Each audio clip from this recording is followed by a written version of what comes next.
Começa agora o Folha no Ar, primeira edição.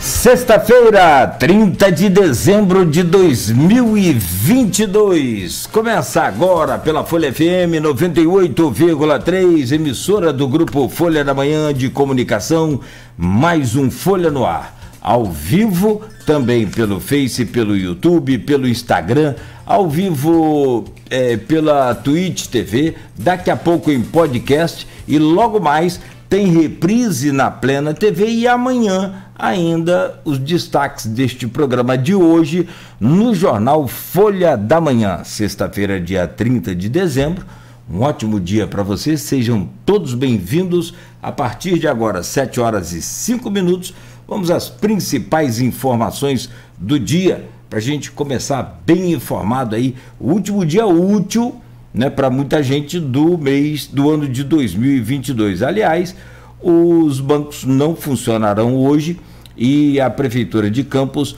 decretou ponto facultativo também, assim como as prefeituras aqui da nossa região.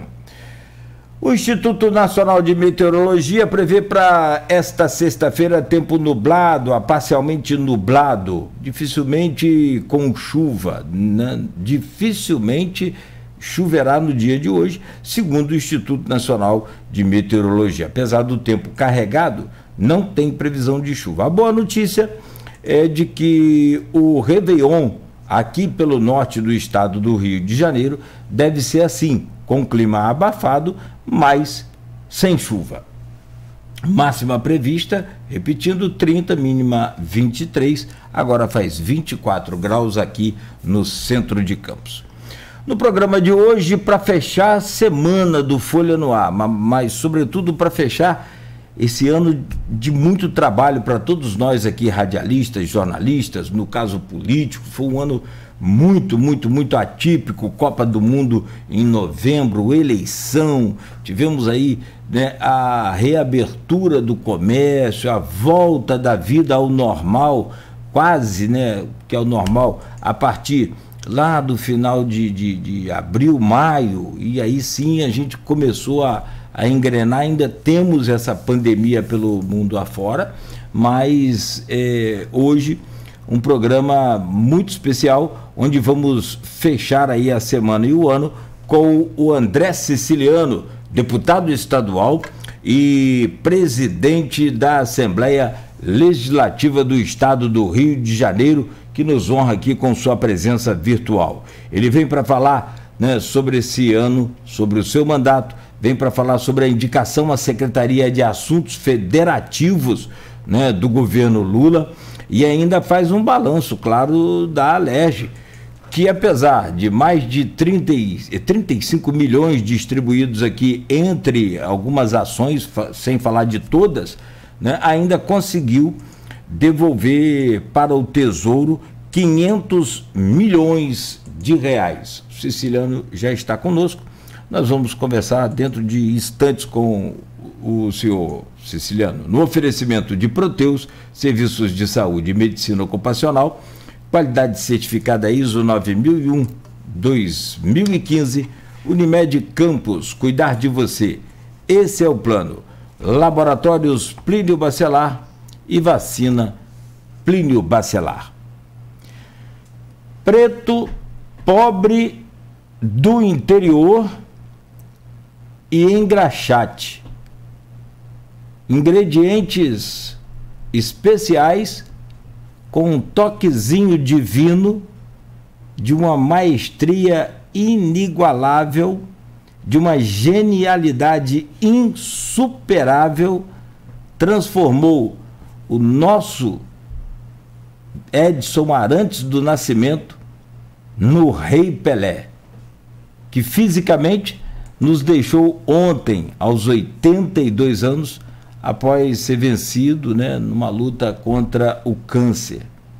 Pelé, que é protagonista de um futebol inimaginável, né, e talvez até mesmo insuperável. Até aqui, ninguém conseguiu superar, né, essa genialidade. O que muitos fazem hoje, o Pelé já fazia há 40 anos, há 50 anos atrás. Então, nós, brasileiros, estamos, a partir de ontem, desde ontem, consternados, e o mundo inteiro também consternados com essa passagem do Rei Pelé. Até a NASA publicou uma foto especial em homenagem ao rei. Quer dizer, o homem que já parou guerra, já parou aí em vários momentos conflitos pelo próprio país afora, hoje para o mundo para receber milhares de homenagens. Mas nós estamos aqui com o siciliano, e o siciliano é protagonista de uma homenagem, ou pelo menos uma tentativa de homenagem ao Rei Pelé em vida. E eu queria trazer o seu bom dia, meu caro siciliano, justamente falando sobre isso, pois a gente conversava agora há pouco, você tentou transformar o Maracanã, o estádio Mário Filho, né, preservando o nome do Mário Filho em, né, um complexo esportivo Mário Filho, mas o campo de futebol, o estádio de futebol do Maracanã ser então Edson Arantes do Nascimento Pelé. Não conseguiu em vida, mas pelo menos ficou a sua tentativa.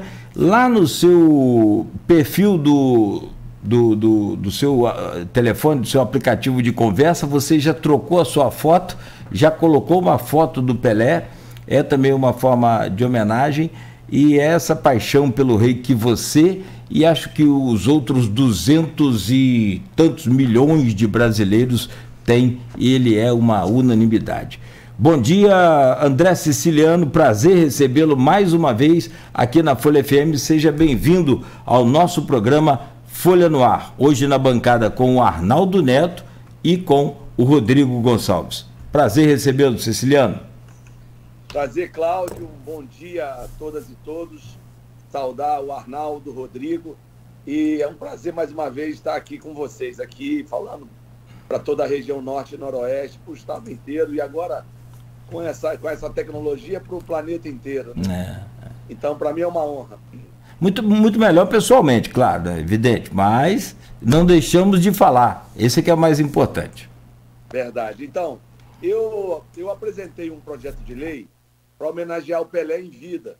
A ideia era transformar o complexo esportivo ali do Maracanã, Maracanãzinho, no complexo esportivo Mário Filho, e o estádio com o nome do Rei Pelé. Rapaz, mexer com paixão, Cláudio, dói, porque eu apanhei igual cachorro magro. Mas eu fiz a defesa do princípio, porque naquele momento uma televisão, um grande grupo estava apresentando uma série em homenagem ao Pelé. Eu aproveitei essa deixa para tentar botar o nome Pelé. Apesar que a polêmica foi toda em cima do Mário Filho, mas você sabe que os estádios no Brasil são conhecidos por apelido, né, por nome de bairros da onde eles se encontram, como, por exemplo, o próprio Maracanã, o Beira-Rio, né, em Porto Alegre, o Morumbi, em São Paulo. Então, o nome do bairro acaba popularizando o estádio. Mas foi uma experiência, eu fiz a defesa do princípio do que me levou a tentar trocar o nome, mas é isso. A gente teve uma reação muito grande da população e a gente voltou atrás. Eu conversei com o governador Cláudio, ele vetou o projeto, nós mantivemos o veto, mas eu fiz a defesa até o final e no final entendi, porque você quando fala de paixão, né? Futebol é isso. Em relação ao meu status, né? Eu que amo futebol, sou flamenguista, acompanho o Flamengo aonde o Flamengo vai. E quem ama futebol sabe do que representa o Pelé para o esporte como um todo, em especial para o futebol e para o Brasil. Pelé é o rei, como você mesmo disse, Cláudio, parou guerras, ele levou multidões aos estádios, ele é referenciado no mundo inteiro, né? Ele referenciado por reis, rainhas, por presidentes da República de vários países. Ele é o cartão postal do Brasil, né? O Brasil, até a década de 60, logicamente o Brasil sempre foi um país grande, reconhecido, mas no mundo todo veio aí o Pelé. O Pelé foi o nosso maior embaixador, não tenho dúvida, e ele será sempre o rei, né? Morre o Edson Arantes, como muitos já falaram no dia de ontem, mas o Pelé vai viver eternamente. Se Charles Miller inventou o futebol, o Pelé aperfeiçoou e deu graça ao futebol, não tenha dúvida disso.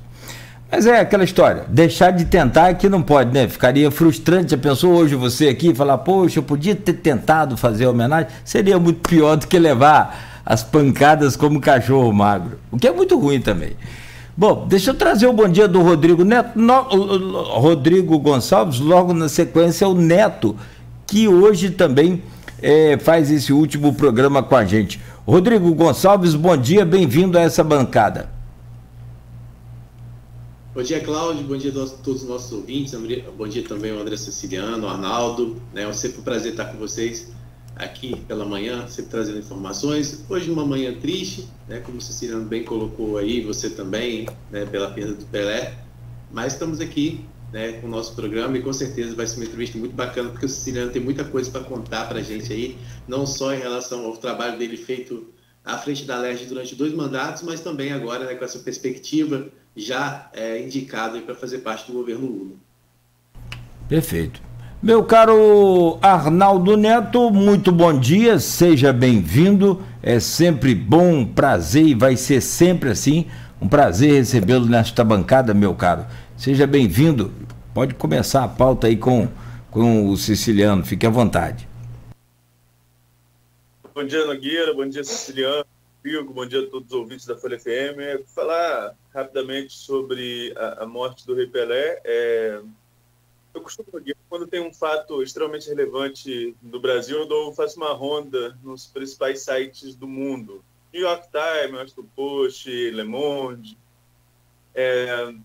Vou na Alemanha, vou na Inglaterra, busco o principal jornal e vou olhar as manchetes. Não tinha todos os sites no mundo inteiro super manchete com a morte do Pelé. Acho que mostra a relevância, né? O New York Times dizia que era a face do futebol para o mundo. Morre Pelé, a face do futebol para o mundo. Acho que representa, mostra a dimensão dessa notícia, um velório e sepultamento com honras de chefe de Estado, realmente. Vai esperar a posse do presidente Lula para acontecer depois, até mesmo porque já teremos muitos chefes de Estado do país e que ficarão para essa cerimônia. Então, assim, é uma notícia triste, uma notícia extremamente relevante que, para a gente em redação, muda as retrospectivas que todo mundo está preparando, né? Estava tudo praticamente pronto e muda a capa, muda página. A história acontecer, mais um fato histórico que acontece. Infelizmente, estamos aqui relatando esse fato e mostrando a dimensão dele. E para quem gosta de futebol, não precisa nem explicar o que representa Edson Arantes do Nascimento, o Pelé. Como o Ceciliano falou, ontem já foi dito por muita gente, né? Morre o Edson Arantes, fica a lenda, fica o rei, fica o Pelé.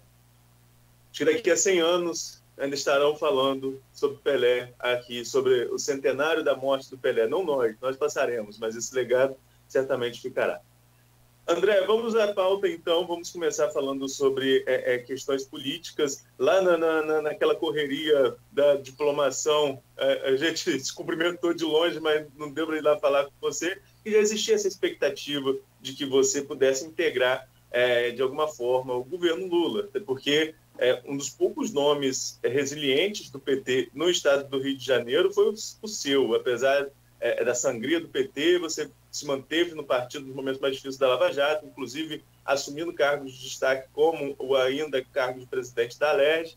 Então, essa resiliência, essa proximidade com o Lula, esperava que você tivesse um cargo importante dentro desse novo governo. O que esperar da sua atuação agora, dentro dessa nova função em Brasília? Então, Arnaldo, eu recebi um telefonema do futuro ministro Alexandre Padilha no sábado, dia 17, salvo engano, acho que sim, dia 17, e ele dizia: acabei de receber o telefonema do presidente Lula, conversamos, eu vou te convidar para você estar conosco aqui, trabalhando comigo na Secretaria de Assuntos Federativos. A Secretaria ela cuida da relação com os prefeitos do Brasil inteiro e com os governadores, né? E lá a gente também vai ter o papel de estar interagindo com outros ministérios em relação a pleitos dos estados e municípios. Então, para mim é uma honra, né? Eu que no ano de 2021 recebi na minha casa o presidente Lula, lá em junho do ano passado, e ele me convocou, na verdade, para ser candidato ao Senado. Colocava que era difícil. Eu falei: o presidente, senhor, fique tranquilo, eu sei do desafio que é.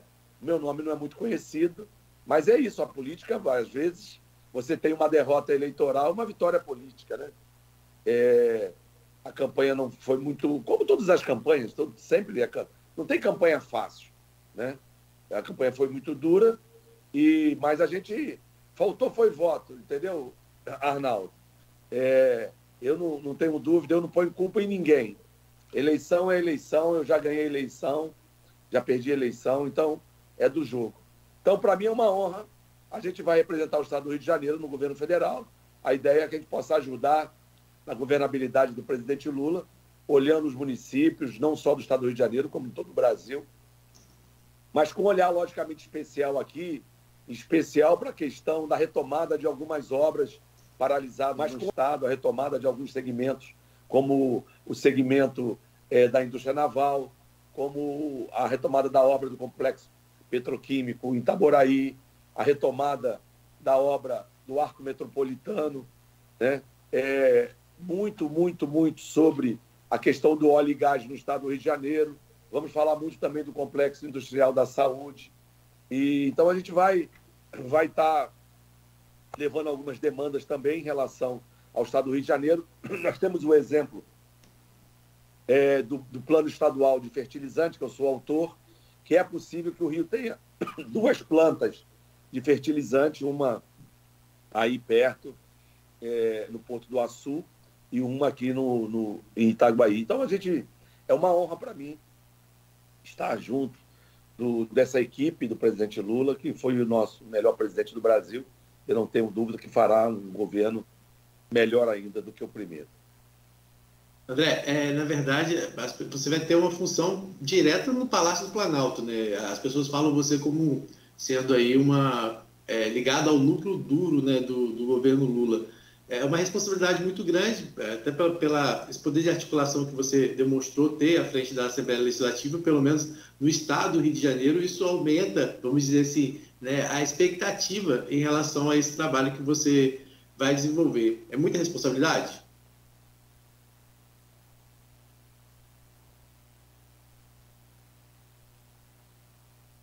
Seu microfone está fechado. Você consegue abri-lo aí?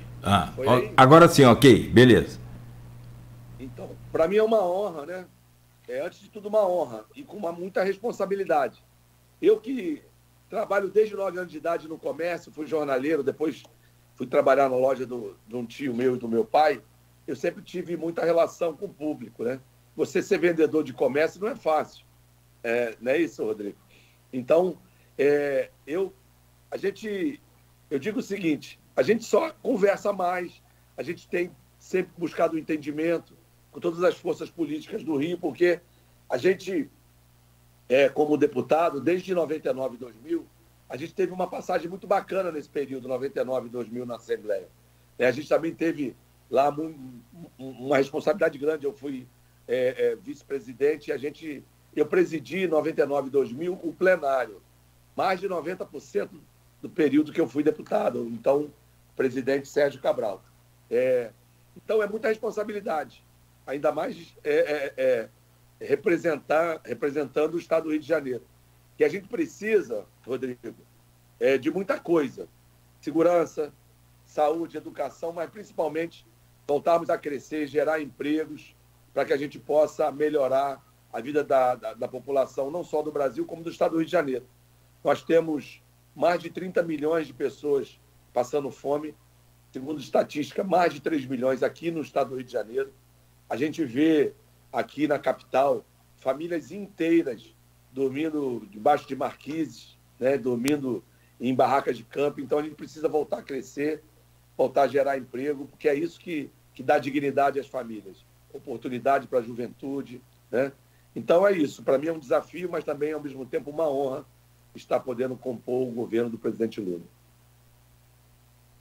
Hoje, na Folha 1, né, no nosso site, no nosso portal, tem uma reportagem falando, né, que a respeito do planejamento que o Cláudio Castro planeja estar na posse, né, do presidente eleito Luiz Inácio Lula da Silva, né, e inclusive fala que a viagem de ida dele, logo depois da posse dele na Assembleia Legislativa, é direto para Brasília, onde vai participar, né, dessa cerimônia, e inclusive fala, né, eu confirmei, inclusive, você ontem à noite, sobre a possibilidade de você estar com ele nesse avião. As pessoas, a gente sabe, né, da aliança que o Cláudio Castro sempre teve com o presidente Bolsonaro, né, mas acho que agora o momento, aí todo mundo te aponta também, né, como sendo essa pessoa uma dessas pessoas que vai promover essa interlocução melhor entre o presidente Lula e o Cláudio Castro. Realmente está dentro dessa previsão? Vocês vão para Brasília, vão acompanhar a posse? Como vai ser isso? Então, a previsão da posse na Assembleia às 9 da manhã do dia 1º. E depois, em seguida, por volta de 10h40, 11 horas, a partida nossa para Brasília. Porque vai ter muitos voos para Brasília e quanto mais cedo a gente chegar, pode ser até que o espaço aéreo esteja fechado no momento da nossa chegada em Brasília. Então, por isso, a antecedência que a gente possa chegar com mais tempo. Eu não tenho dúvida. O presidente Lula trata todos os governadores e todos os prefeitos do Brasil, eu já fui prefeito com ele, da mesma forma, né? Com institucional, com transparência. Muita gente reputa, não, que o André vai ser o interlocutor. O governador, nenhum governador precisa de interlocutor junto ao presidente da República. Eles falam direto, né? Mas a gente vai poder ajudar muito o Estado, isso não tem a dúvida. Na burocracia, dos ministérios, mesmo junto, o primeiro escalão do governo. Mas essa questão da interlocução é muito claro para mim, isso não precisa de A ou B, porque o governador fala direto com o presidente da República sempre, sempre. Ô Siciliano, deixa eu fazer uma pergunta a você sobre já o seu novo cargo. Você fez um trabalho, eu posso... Traz água para mim, Marcos. Traz água aí pro homem aí, pelo amor de Deus. Sem água a gente não consegue fazer programa. Sem água e café. Mas o que eu queria perguntar você fez um trabalho como presidente da Alerj, e a gente falava agora há pouco aqui, com 92, eu posso falar 92 municípios do estado do Rio. Se eu estiver errado, você me corrige, por favor, porque eu acho que você não deixou de atender ninguém independente, porque você é considerado o petista talvez menos, como é que eu vou dizer, menos petista de todos no que diz respeito a essa radicalidade, essa coisa de PT, de essa ala mais radical. Muita gente fica na dúvida até sobre qual partido você pertence. Você é do PT. Bom, a pergunta você sai de uma proporção de 92 municípios que você atendeu como presidente da Alerj. Aqui em Campos foram vários repasses né, para várias situações, como, por exemplo, o arquivo público, municipal lá no Solar do Colégio, 20 milhões, 1 milhão imediatamente no início daquela pandemia, quando ninguém sabia nada ainda. Naqueles momentos de chuva, de cheia, você também socorreu várias vezes em vários municípios. E ao final do ano, nós vamos falar no próximo bloco, não agora, você ainda devolve muito dinheiro ao Tesouro, ou seja, literalmente, você sai de uma Assembleia rica, que devolveu dinheiro ao Tesouro, e vai para uma Secretaria Federal, onde você vai atender 5.570 municípios de um país que não está quebrado, mas está numa crise profunda e deve se agravar com todo esse rombo causado agora, principalmente nesse período eleitoral, de gastos exorbitantes do próprio governo e ainda mais com esse tal do orçamento secreto. Como é que vai ser o siciliano diante dessa situação mais dificultosa e muito gigantesca a partir do ano que vem? Então, Cláudio, primeiro, eu nesse período aqui como presidente, a gente procurou aqui implementar novos procedimentos na Assembleia. A gente fez a obra toda do prédio novo, mudamos. Então, tomamos algumas medidas que isso possibilitou uma economia grande na Assembleia. Então, administrativamente, a gente cuidou também das finanças da Assembleia.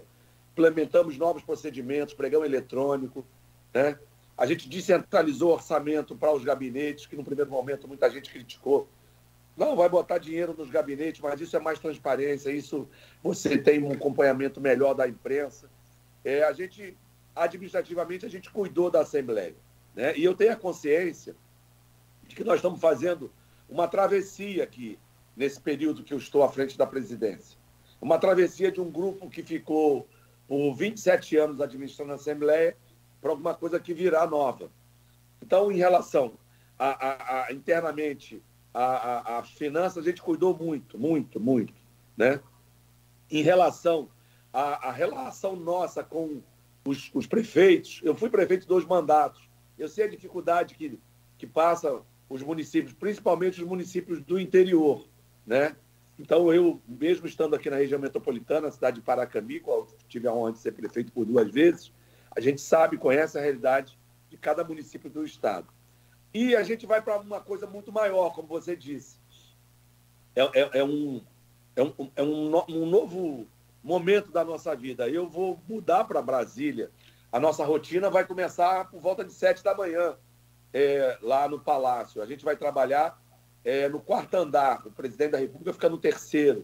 Então, a gente vai ter contato diariamente com o presidente. E cuidando, né, dos estados e dos municípios do Brasil inteiro, e também interagindo, porque quando um prefeito ou um governador vai visitar o presidente ou mesmo no Palácio, sempre levam, né, deputados estaduais, federais, senadores que o acompanham. Então, vai ser um momento novo, um desafio, logicamente, mas eu sou carregador de piano.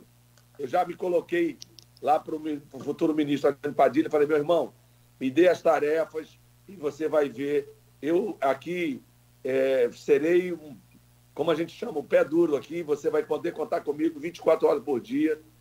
Eu sei do meu papel, eu sei do meu lugar, que eu vou estar junto da sua equipe, e você não se preocupe, eu tenho a humildade suficiente de entender que eu sou carregador de piano e quero fazer parte da equipe. O Alexandre é um ministro muito competente, ele fez uma revolução na área da saúde, o Ministério, quando foi ministro, e eu, como eu disse, é um momento novo de aprendizagem, e a gente tem essa humildade, saber aonde se colocar, sei o meu lugar, né? Eu termino o mandato na Assembleia com a consciência tranquila do dever cumprido, né? Com muita humildade, conversando com todo mundo.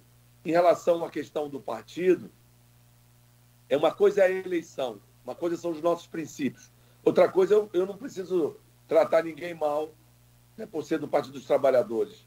Eu sempre tratei aqui, em relação aos parlamentares, com a mesma distinção. Sempre valorizei o mandato de cada parlamentar independente das questões ideológicas, independente do momento político da eleição.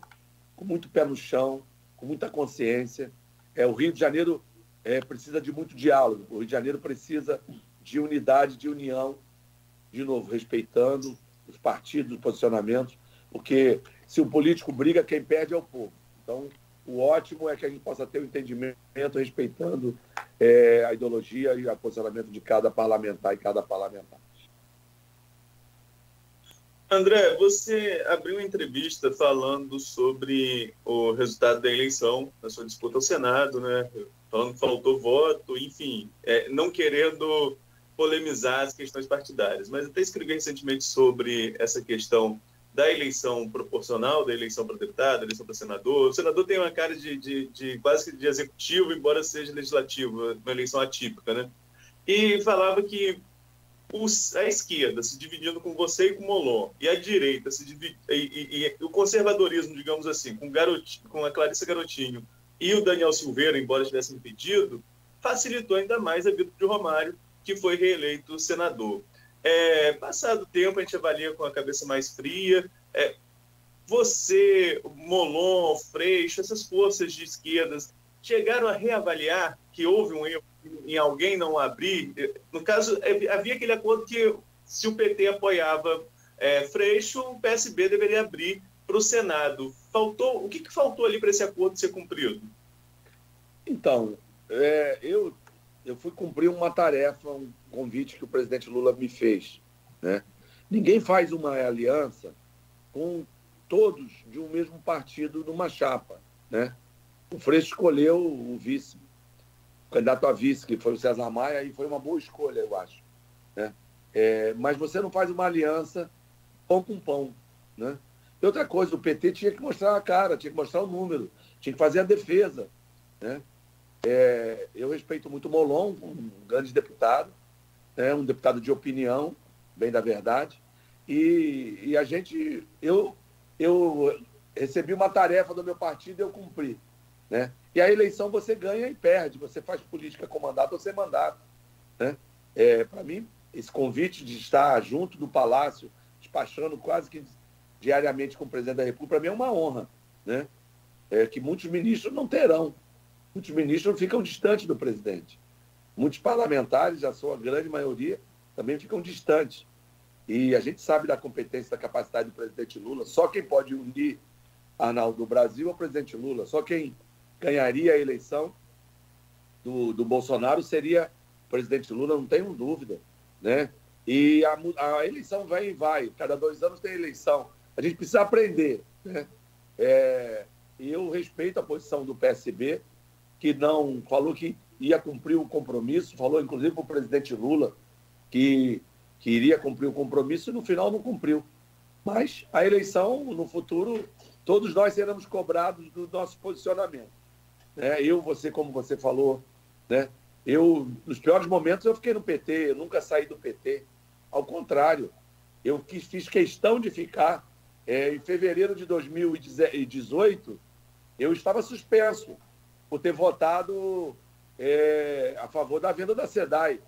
E eu fiz o contrário, eu podia ter saído naquela janela de março de 2018, eu procurei a direção do meu partido e falei, eu quero a garantia de que serei candidato a deputado. Eu não quero sair do meu partido. O meu único partido na vida, entendeu?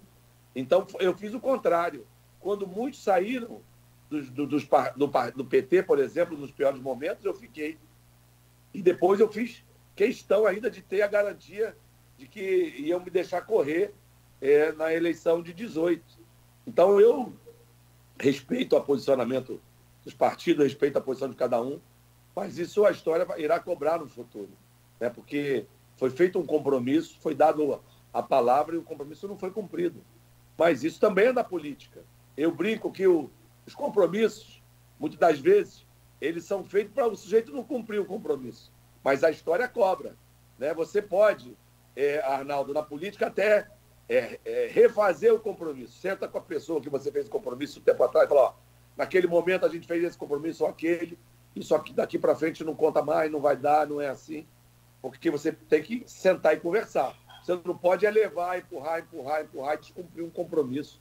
no final, como aconteceu. Mas isso também já passou, vamos olhar para frente, o Brasil precisa da unidade de todos, em especial dos partidos progressistas. André, ainda falando sobre o último pleito, né, também a gente não pode deixar de comentar que o seu filho foi eleito deputado estadual, né, o Andrezinho Siciliano, e o que também mostra a sua força no estado, né, ele teve mais de 54 mil votos espalhados em vários municípios do estado, também fruto do seu trabalho, claro, né, os créditos são dele, mas também por conta de ter o seu nome, né, ligado diretamente a ele, né? Então, Rodrigo, o meu filho, ele fez uma campanha muito própria dele. Ele juntou uma equipe de campanha, ele juntou jornalistas, ele juntou o pessoal das mídias sociais, ele fez tudo. Eu participei de 2 reuniões com ele ao longo uma na pré-campanha e uma outra na campanha. Na pré-campanha, eu passei numa reunião dele no município de Mendes, falei e fui embora, não ouvi ele falar. Na campanha, eu fui ao município de Queimados, fiz uma fala, tinha muita gente. Quando eu estava saindo, ele estava chegando. Então, eu não ouvi, não participei de nenhuma reunião que eu ouvisse ele fazer um discurso ou falar com os presentes. Depois, inclusive em Trajano de Moraes, sim, depois da eleição, o prefeito fez lá um agradecimento, o Rodrigo, e aí sim eu vi ele fazer um discurso. Mas ele vai ter um caminho próprio, ele é muito estudioso, ele é muito dedicado e ele vai ser um bom representante do Estado. Logicamente, como você disse, tem uma história e ele vai seguir, se Deus quiser, essa história. Ele teve 54.800 e poucos votos. Né? E, por outro lado, em relação à minha candidatura, eu saio de um município de 50 mil habitantes e um mês antes da eleição, 91% da população do estado eu não conhecia a gente. Né? 64% nunca tinha ouvido falar do meu nome um mês antes da eleição. Né? 20 e poucos por cento só de ouvir falar. Então, para uma campanha que a gente chama majoritária, isso é muito difícil, você ser conhecido. Logicamente, a televisão facilitou isso ao longo da campanha, mas a gente viu que a gente acha, presidente da Assembleia, deputado 4 mandatos, prefeito, mas no povão mesmo, o povão que não está aí, nem aí para a política, nunca tinha ouvido falar o nosso nome. Mas foi uma experiência muito exitosa, eu tive mais de 980 mil votos, né? Isso não é qualquer coisa, quase 1 milhão de votos. Para mim foi uma honra ter esse número de votos. E a gente vai construir, a campanha vem cada 2 anos. Eu sou pré-candidato ao Senado em 2026. Né? E a gente vai olhar, logicamente, o momento político lá na frente para que a gente possa tomar o melhor caminho. Mas sempre ouvindo muito o meu partido, sempre cumprindo as tarefas partidárias sem deixar de conversar, deixar de ter um entendimento, né? E buscando o melhor para o estado do Rio de Janeiro e para o Brasil. Como você mesmo disse, tem eleição a cada 2 anos. Você já se lançou para 26, 24, não vislumbra nada? Não. Eu acho que a gente precisa... eu vou como eu disse, né? É uma coisa nova, né? Eu vou mudar a minha vida toda para Brasília a partir de fevereiro e a gente espera contribuir com o Brasil, com o governo, principalmente com o estado do Rio de Janeiro. É uma coisa nova e não dá para você fazer cada 2 anos eleições. Para mim, eu tive muito intensamente a partir de 96, Arnaldo. Eu fui candidato em 96, 98, 2000, 2004, 2008, 2010, 2012, 2014, 2016, 2018. Né? E eu tinha uma vida na iniciativa privada, no mercado financeiro. É uma coisa nova a política, mas ela entra no sangue, isso é uma cachaça. E agora eu quero poder contribuir com o governo do presidente Lula e eu não estou pensando na eleição de 24. Deixa eu voltar, só fazer mais uma aqui, Siciliano. A gente precisa fazer um intervalo comercial. São 7h43 agora. Você falou também mais cedo um pouco que o estado do Rio precisa de muita união. Demonstra uma preocupação, a gente conhece sobre a situação financeira do estado do Rio. Se não fosse a venda da SEDAI, seguramente hoje a gente não estaria fechando o ano com essa situação tranquila do jeito que está, né? Tivemos no governo Pezão, se não me falha, Arnaldo, Rodrigo, pode me ajudar, você também, Ciliano, salários atrasados, professores da UENF, né, recebendo sacolões ali para poder se sustentar, enfim, aquela crise toda. Essa preocupação sua com a união para o estado do Rio de Janeiro envolve, eu diria, como o Rodrigo adiantou aí, essa viagem junto com o governador para aproximar tanto vocês quanto o presidente Lula, para olhar com carinho pelo estado do Rio de Janeiro? Como é que está esse momento e essa sua preocupação, que me deixa também preocupado quando você fala de união para o estado do Rio de Janeiro? União é sempre importante para qualquer estado, mas talvez pela crise, né, particular do estado do Rio. Então, Cláudio, primeiro, a SEDAI logicamente, 20 bi são recursos importantes, mas eu reputaria que o Rio vive um momento diferente, porque está desde 2017, desde setembro, sem pagar o serviço da dívida. Na verdade, pagou 1 bi e 300 milhões, 1,3 bi no ano de 2021. Esse ano vai ter um encontro de contas, porque renovou o regime de recuperação, mas eu diria que a média que o Pezão pagou da dívida foi da ordem de 9 bilhões por ano. Então, se você imaginar que nós não pagamos 18, 19, 20 e 21, mesmo pouco, né? Se você somar aí com 22, seria 40 bilhões de reais, uma média dos últimos anos, quando o Estado ficou inadimplente, com as contas bloqueadas a partir do final de 16. Então, eu reputo que o regime de recuperação faz o Estado viver um novo momento. Nós, pela Assembleia, Cláudio, Arnaldo e Rodrigo, a gente mudou muito a legislação do ICMS nesse período. Eu lembro bem, no final de 16, nós aumentamos o ICMS de bebidas e de cigarro. Depois, em 19, a gente fez algumas mudanças que possibilitou uma arrecadação de mais de 1 bilhão e 300 milhões de reais por ano. A gente mexeu muito na legislação, via Assembleia Legislativa, porque em 17, 18, 19 e 20, nenhum prefeito procurava governador, nenhum chefe de poder procurava governador, nenhum, eu diria, reitor ia no governador, eles iam na Assembleia para ver orçamento, para ver liberação de recursos, empenho. Isso foi assim no final do governo do Pezão, depois do Ornetti, e também do Witson, que foi uma coisa também totalmente diferente. Então, a venda da SEDAI foi importante? Foi. A autorização foi importante da venda? Foi naquele momento em que o Estado tinha os salários de 3, 4 meses dos servidores atrasados, né? A gente estava com um salário da área da segurança atrasada, mas ainda no mês seguinte, no 15º dia útil do mês seguinte. E a gente corria o risco de acontecer o que aconteceu, Cláudio, lá no Espírito Santo, pertinho aí. Quando a Polícia Militar ficou nos quartéis, não saiu às ruas, e houve em 2 semanas mais de 100 homicídios aí, por conta da ausência da polícia na rua. Eu dizia o seguinte: na minha região, que é a região metropolitana, a região da Baixada Fluminense, se a polícia ficar 48 horas fora das ruas, acontece mais de 100 homicídios, né? Ainda mais naquele momento de 17, onde tinha uma guerra de facções muito forte na Baixada Fluminense. Então, a gente vive um novo momento, especial também por conta do aumento do barril do petróleo, que chegou em março desse ano a $139, hoje está em torno de $83 o barril, né? Esse ano o Estado vai arrecadar quase 30 bilhões de reais, né? É um dinheiro que é sazonal, né? A gente sabe que daqui para frente vamos ter um aumento significativo da produção do petróleo.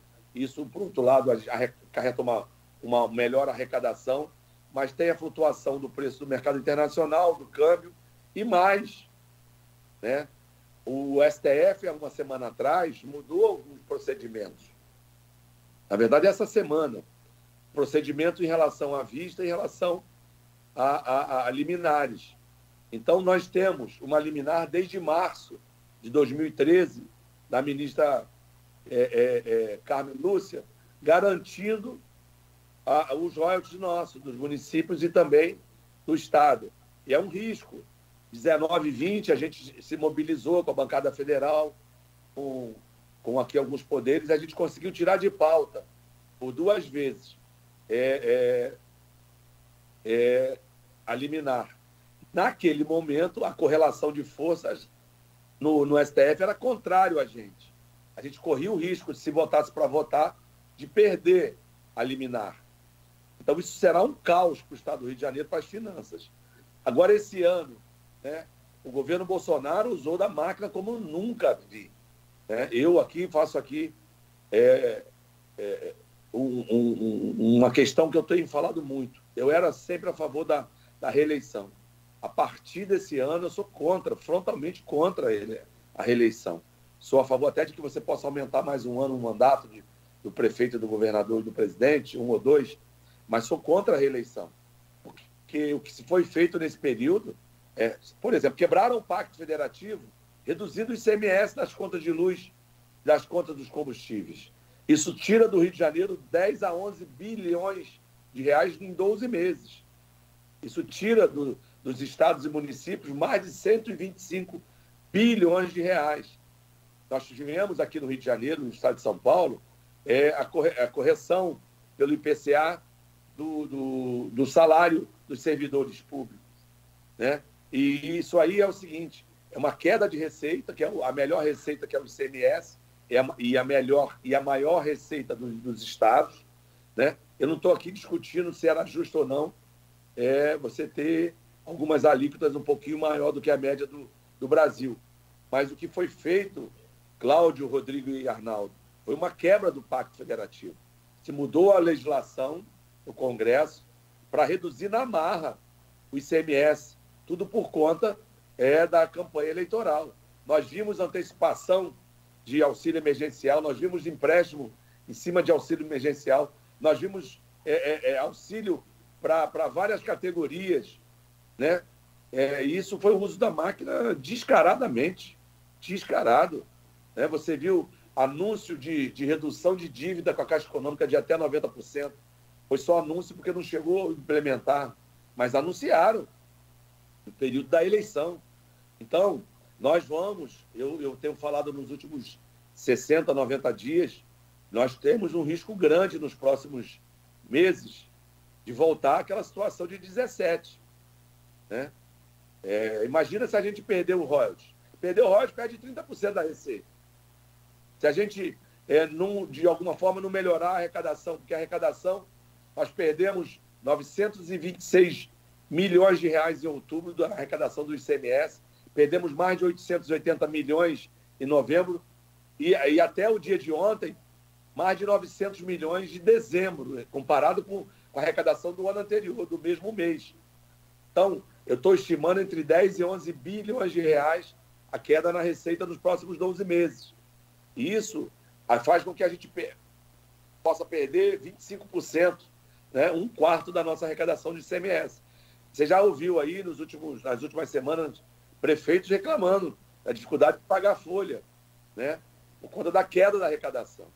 Então, eu sou um estudioso em relação à arrecadação do Estado, eu acompanho quase que diariamente a arrecadação do Estado do Rio de Janeiro, mas, do jeito que está, nós vamos ter problema nos próximos 10, 15 meses. Pode anotar aí, eu não quero trazer aí instabilidade para os administradores, mas eu tenho falado isso há mais de 90 dias. Que foi feito unilateralmente, foi uma quebra do Pacto Federativo, foi uma medida de força contra os estados e municípios. E mais, no estado do Rio de Janeiro, em torno de 15% de uma receita mensal o desconto, por exemplo, do imposto de renda dos servidores públicos. O município e os estados, os municípios, quando retêm o imposto de renda dos servidores, essa é uma receita própria dele. No Rio significa 15% por mês do valor da folha salarial. E tem um compromisso da eleição de corrigir a tabela do imposto de renda. Se essa correção fosse feita no próximo ano, eu diria que seria o caos, porque a gente estima em mais de 100 bilhões de reais, na verdade, 106 bilhões de reais é a queda da receita dos estados e municípios, se essa medida fosse implementada já no primeiro ano de governo. Então, você imagina, 106 bi, mais 125 bi estimado, a queda da receita do ICMS dos estados, né? Nós, agora mesmo, agora não, né? Também em julho, o governo federal isentou das contribuições federais os combustíveis. Isso tirou mais de 35 bilhões de reais em 6 meses da arrecadação do governo federal, estimado em 58 bi nos próximos 12 meses. São receitas que ninguém quer falar de imposto, mas eu fui prefeito, eu sei como é importante a arrecadação do IPTU, do ISS, né? Eu dizia sempre, eu não tenho vergonha nem medo de cobrar imposto. Tem que ter vergonha de não ter serviço público, de não ter a merenda na escola, do remédio no posto, de não ter o médico, o professor na sala de aula. Então, a gente tem que falar disso, porque é isso que dá, é isso que faz com que a gente possa ter a segurança pública, o policial militar, o policial civil, o bombeiro, né? Muito se fala no serviço público, do servidor público. Eu sou a favor de um serviço público de qualidade, porque você não tem segurança pública sem o servidor da segurança pública. Você não tem educação pública sem o professor, o apoio do servidor. Você não tem a saúde pública sem o médico, sem a enfermeira, sem os técnicos. Então, isso tudo é uma cadeia. E você precisa arrecadar os impostos para você pagar os serviços, né, os servidores. Então, eu fico muito preocupado nos próximos 10, 15 meses, se nada for feito, daqui uns 30, 60 dias, que, infelizmente, o que foi feito aí a partir de julho para a eleição, a todo custo do presidente, a reeleição do presidente Bolsonaro, vai causar um caos nas finanças dos municípios e dos estados. Eu nunca tinha visto também isso. Dentro de uma campanha, a gente que aqui é de rádio, é diferente dos jornalistas que estão aqui, o Arnaldo e o Rodrigo. Jornal não é uma concessão, rádio é uma outorga, é uma concessionária do governo, né? Então você tem leis rigorosas dentro do período da eleição, que é o período que mais me preocupa. Principalmente você conhece Campos, sabe que aqui, como vários municípios, a eleição é muito acirrada, haja visto a divisão de grupos. Então, assim, sempre me preocupou muito a lei eleitoral do rádio, e aí você, consequentemente, acompanha a lei eleitoral para os políticos também. Eu nunca tinha visto isso, Ceciliano. Eu nunca vi. E de forma... Arnaldo falou aqui, de forma institucionalizada, porque acabou passando pelo TSE.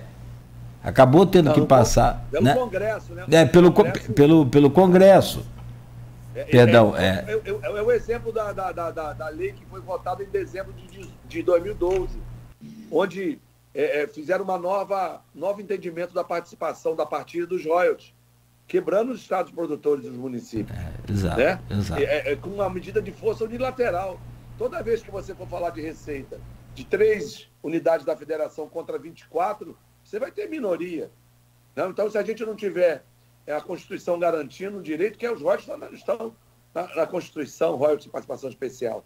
Mas o que a gente viu nessa campanha, o que ficou mais claro para a população, foi no dia da eleição, a Polícia Rodoviária Federal parando ônibus, né, no interior, em especial no Nordeste. Mas o uso da máquina foi tremendo. Eu dei um exemplo aqui dessa redução do ICMS unilateral, dos auxílios criados para caminhoneiro, para taxistas, antecipação, empréstimo em cima de auxílio.